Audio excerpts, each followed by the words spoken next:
Eh bien ça y est, on a peut-être eu la dernière grande révélation de Shingeki no Kyojin et on va devoir débriefer de tout cet épisode.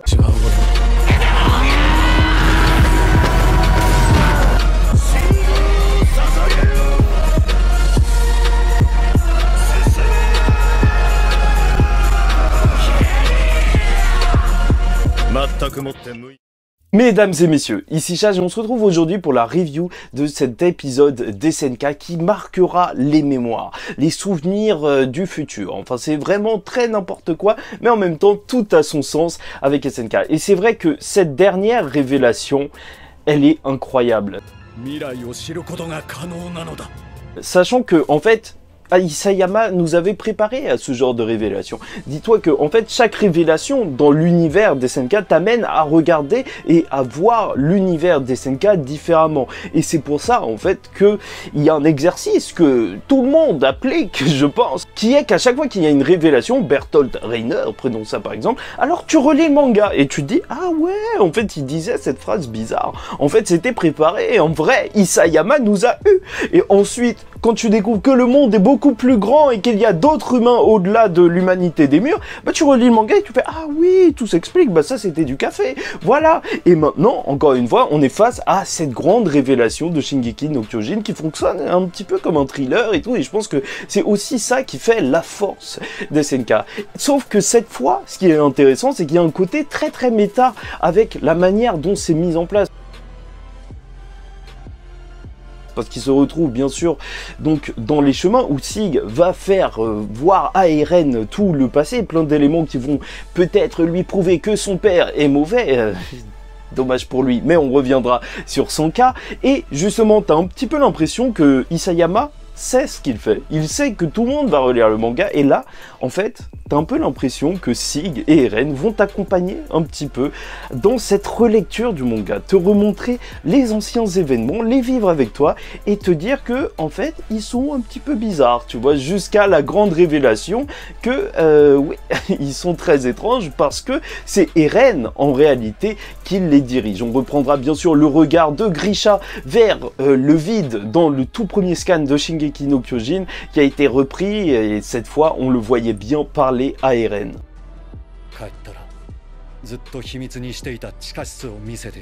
Par contre, Grisha a dû devenir complètement cinglé parce que tu regardes toutes ces scènes, t'as vraiment l'impression qu'il est dans un film d'horreur, le type. Hein. Il voit son fils qui est censé avoir 10 ans, je sais pas quoi, hyper grand avec une barbe, et qui le regarde au fond d'une pièce dans le noir. C'est archi flippant. Et là où cette révélation, elle change la donne, c'est que déjà, le titan assaillant, on ne connaissait pas son pouvoir. Maintenant, on le connaît, c'est de voir aussi les souvenirs de ses prédécesseurs futurs, enfin, des utilisateurs futurs du titan assaillant, mais donc, il peut l'influencer. Et le titan assaillant, on pourrait limite l'appeler le titan Jäger Eren. Eren Jäger, vu que c'est lui qui influence un petit peu tout le monde depuis le début. Et ça semble peut-être anodin, mais ça montre en réalité qu'Eren, depuis le début, si dans cette saison 4 on se posait la question mais que veut Eren, là on peut l'affirmer clair et net, Eren il veut pas quelque chose parce qu'il a été influencé par quelqu'un. Cet épisode il te montre que Eren, ce qu'il veut et ce qu'il a toujours voulu, c'est le fruit de son propre libre arbitre. C'est parce que c'est lui qui a décidé de détruire tout ça, de détruire ce monde qu'il en est arrivé là. Et bien sûr, on les vit, ces petites scènes auxquelles on est attaché quand on est vraiment à fond dans le manga. Quand tu vois Eren et Mikasa, d'ailleurs le petit regard d'Eren, il fait de la peine parce que tu sens qu'il tient quand même énormément à Mikasa. Et revoir cette scène sous la perspective de, justement, avec Eren qui le dit, qu'en fait, certes, on dirait que c'est un acte de bravoure de sauver Mikasa en tuant ses assaillants, mais c'est aussi montrer que Eren est un pur psychopathe depuis un petit peu trop longtemps.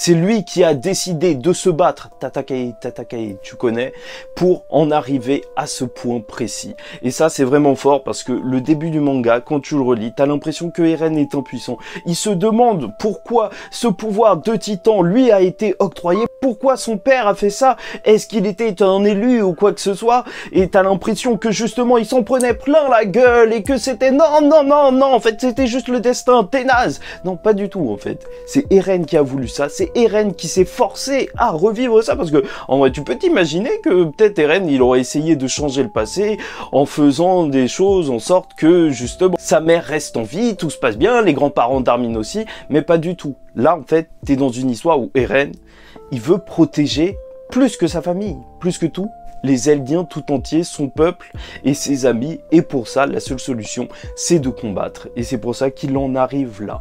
Après, je trouve aussi que du côté de Sig, l'épisode il est très intéressant, parce que je vous l'ai dit lors de la dernière review, je trouve que le personnage de Sig, il est vraiment attachant, déjà dans sa mission de grand frère qui s'est donné, on ne sait pas comment, parce que personne lui a demandé d'être un bon grand frère, mais c'est un petit peu une manière de se sauver lui-même, que de sauver son petit frère, qui est plus ou moins matrixé par son père, enfin ça c'est ce qu'il pense. Et alors que tout le début de l'épisode, il va le passer en essayant justement d'influencer ou en tout cas de montrer la vérité à Eren, il va y avoir ce basculement où Eren il va dire bon, allez, on passe au suivant. Et tu vas te rendre compte petit à petit que Sig n'est en contrôle de rien du tout. Même si c'est lui qui a le pouvoir de l'originel, qui donne les ordres à ce moment précis, c'est Eren qui avait tout prévu depuis le début. Oui, c'est encore le jeu de contre Uno auquel on est habitué avec SNK. Mais je trouve vraiment que dans cet épisode particulier qui se trouve littéralement hors du temps, hors de la chronologie d'SNK et qui nous raconte les anciens événements un petit peu à la manière d'une pièce de théâtre où tu revis certains événements à la même manière que Eren les découvre, enfin les découvre entre guillemets. On notera à chaque fois les passages où Sig en fait se rend compte qu'il y a quelque chose de bizarre et qui fait des têtes de plus en plus étranges. Ça franchement j'adorais. C'était quoi ces têtes? C'était quoi ces têtes? Le studio Mappa il sait vraiment qu'il est en train de créer des mèmes pour des décennies. Bah en réalité, la finalité avec un Sig qui va se retrouver face à son père et qui va avoir justement des excuses de son père, je trouve que cette scène est vraiment très forte pour le personnage de Sig. Et je me demande même si le personnage de Sig, parce que j'ai pas lu le manga jusqu'à la fin, il va avoir justement autre chose que ça à proposer. Est-ce qu'il va mourir à partir de ce moment-là? Parce que c'est vrai que on peut considérer dans un certain sens que son arc narratif est terminé en fait avec cet épisode. Les excuses qu'il a eues de son père, elles sont vraiment fortes parce qu'il a commencé tout son combat justement parce que son père l'avait forcé dans ce combat et il s'était rendu compte à quel point les Eldiens souffraient justement de toute cette situation et à quel point le désir de les délivrer il était important et c'est pour ça qu'il a continué ce combat. Mais maintenant que voilà, il a les excuses de son père pour s'être comporté de cette manière, parce qu'il y a aussi une certaine forme de vengeance, bah je sais pas, j'ai vraiment l'impression qu'il est arrivé à ce point de non-retour où justement il a accompli, ou en tout cas il s'est accompli à travers ses paroles.